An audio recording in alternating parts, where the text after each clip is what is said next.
దేశవ్యాప్తంగా జరిగిన లోక్సభ ఎన్నికలతో పాటు 4 రాష్ట్రాల అసెంబ్లీ ఎన్నికల ఫలితాల తర్వాత ఇప్పుడు అందరి టార్గెట్ కూడా ఇప్పుడు ఢిల్లీ వైపు అయితే పడిందని చెప్పుకోవాలి. ఆంధ్రప్రదేశ్ రాష్ట్రంలో టీడీపీ, బీజేపీ, జనసేన ఈ 3 కలిసి కూడా కూటమిగా వెళ్ళి రాష్ట్రంలో అధికారాన్ని చేపట్టుకున్నాయి. ఇదే తరహాలో ఇప్పుడు వీరినందరినీ కూడా ఢిల్లీకి అయితే ఆహ్వానిస్తున్నారు.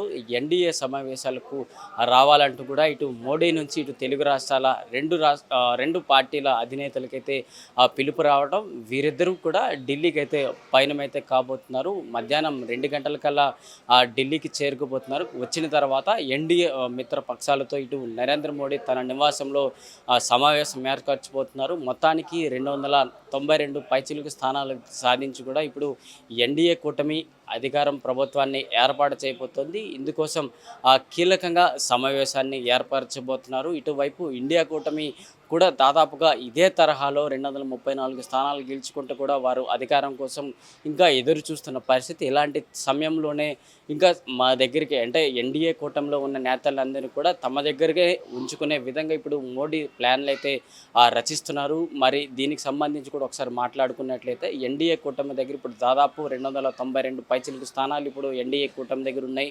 మరోవైపు ఇండియా కూటమి దగ్గర దాదాపు 234 స్థానాలు ఉన్నాయి.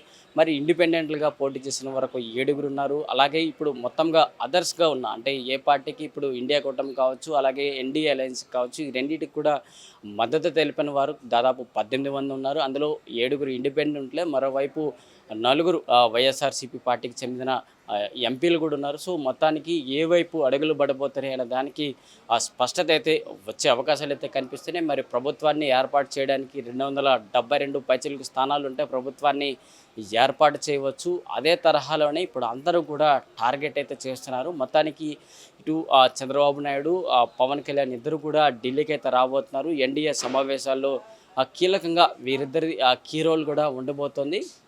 మరోవైపు ఇండియా కూటమి కూడా దీనిపైన ఆసక్తిగా ఎదురు చూస్తుంది. వారు దాదాపు 234 స్థానాలు గెలిచారు కాబట్టి వారు కూడా 272 స్థానాలకు రావడానికి కూడా కనీస దూరంలో ఉన్నారు. వీరు కూడా ప్రభుత్వాన్ని ఏర్పాటు చేసేందుకు కసరత్తులైతే చేస్తున్న పరిస్థితి చూసుకోవచ్చు. 18 మంది అదర్శకున్నారు. వారిని మనలోకి తీసుకోవాలి అనుకుంటూ కూడా ప్లాన్స్ అయితే ఇస్తున్నారు. మరోవైపు ఇటు జేడీయూ 12 స్థానాలు కావచ్చు, అలాగే టీడీపీ 16 స్థానాలు కావచ్చు, వీరిద్దరిని కూడా మరొకసారి ప్రభుత్వంలోకి అంటే ఈ ఇండియా కూటమిలోకి తీసుకునేందుకైతే ప్రయత్నాలు అయితే చేస్తున్నట్లు కూడా అర్థమవుతుంది. మరి ఏ విధంగా ఉండబోతుంది అనే దానికి ఒక స్పష్టత రావడానికి మరింత కొంత సమయం అయితే ఏర్పడబోతుంది. మొత్తానికి ఇప్పుడు మరొకసారి మనం ఆలోచించుకున్నట్లయితే జేడీయూ నితీష్ కుమార్ కొద్ది కాలం క్రితమే ఇటు ఇండియా కూటమిలో ఉంటూ విభేదాలతో ఆయన బీజేపీలో ఎన్డీఏ కూటమి వైపు నడిచారు. మరి గతంలో టీడీపీ అధినేత చంద్రబాబు నాయుడు కూడా ఇటు ఎన్డీఏలో ఉంటూ కూడా బయటకు వచ్చి మళ్ళీ ఎన్నికలకు ముందే ఇటు ఎన్డీఏ కూటమిలో చేరారు. వీరందరూ కూడా ఇప్పుడు ఈ ప్రభుత్వం ఏర్పాటులో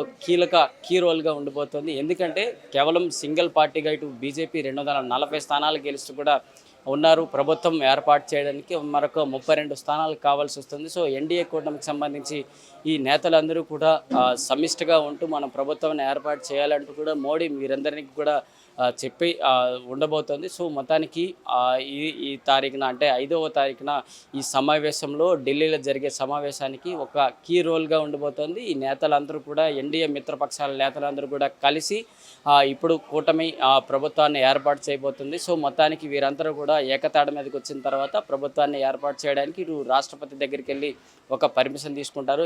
మా బలాబలగం చూపించుకోవడానికి మాకు సమయం కేటాయించినట్టు కూడా కోరే అవకాశం అయితే కనిపిస్తుంది. సో మొత్తానికి అయిన తర్వాత ప్రభుత్వాన్ని ఏర్పాటు చేయడానికి ఒక టైం షెడ్యూల్ని ఏర్పాటు చేసుకోవడానికి ఇటు మోడీ ప్రభుత్వానికి ఒక సమయం దొరికే అవకాశం అయితే కనిపిస్తుంది. ఇందులో కీ రోల్గా ఇటు చంద్రబాబు నాయుడు, అలాగే పవన్ కళ్యాణ్తో పాటు జేడీయూ నితీష్ కుమార్ వీరి పాత్ర ఎక్కువగా ఉండబోతుంది అంటూ కూడా అర్థమవుతుంది. సో ఈ ప్రభుత్వాన్ని ఏర్పాటు చేసిన తర్వాత ఎవరెవరికి ఏ మంత్రి పదవులు ఇవ్వాలి, కూటమి నుంచి ఇటు టీడీపీ 16 స్థానాల్లో గెలిచారు కాబట్టి వీరికి ఏ మంత్రి పదవి ఇవ్వాలి, ఏ ఎంఓఎస్ ఇవ్వాలి, దీని గురించి కూడా ఇప్పుడు కసరత్తులే జరుగుతున్నాయి. మరి జనసేన నుంచి ఇద్దరు ఎంపీ స్థానాలుగా గెలిచారు కాబట్టి వారి పాత్ర కూడా ఇప్పుడు ఆంధ్రప్రదేశ్ రాష్ట్రంలో కీ రోల్గా ఉంది. 100% విన్నింగ్తో అయితే జనసేన కూడా ముందు అడుగులేస్తుంది కాబట్టి వారికి ఎటువంటి మంత్రి పదవులు ఇవ్వాలి, దీనిపైన కూడా ఒక చర్చ అయితే ఇప్పుడు కొనసాగుతుంది. సో మొత్తానికి ఇటు ఎవరెవరికి ఏమి వస్తున్నాయి, ఏమి ఇవ్వబోతున్నారో దానిపైన మొత్తానికి ఒక స్పష్టత 1-2 రోజుల్లో వచ్చే అవకాశాలు అయితే కనిపిస్తున్నాయి. మరోవైపు ఇటు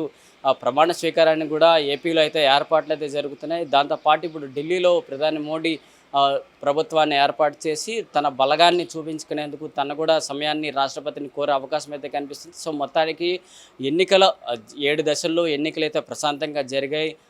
లెక్కింపు ప్రక్రియ తర్వాత అనూహ్యంగా ఇటు ప్రతి పార్టీకి అయితే ఇది ఒక గుణపాఠంగా అని చెప్పుకోవాలి. ఇలాంటి ఎన్నికలకు సంబంధించి ప్రజలు ఎవరి వైపు ఉన్నారనేది చివరి వరకు కూడా తెలియని పరిస్థితి. సో ఇలాంటి పరిస్థితుల తర్వాత ఇప్పుడు ప్రభుత్వాన్ని ఏర్పాటు చేయడానికి అందరూ కూడా సమిష్టిగా ఉండేందుకు ఎన్డీఏ కూటమి ఉండడానికైతే మోడీ అయితే తెలుపుతున్న పరిస్థితి. సో మొత్తానికి ప్రభుత్వం ఇటు రాష్ట్ర ప్రభుత్వంతో పాటు ఇటు కేంద్ర ప్రభుత్వం కూడా రెండు ప్రమాణ స్వీకారాలకి సమయం సందర్భాల్లో ఏర్పాటు చేసుకుంటూ కూడా మంచి ముహూర్తం కోసం ఎదురు చూస్తున్న పరిస్థితులు చెప్పుకోవచ్చు.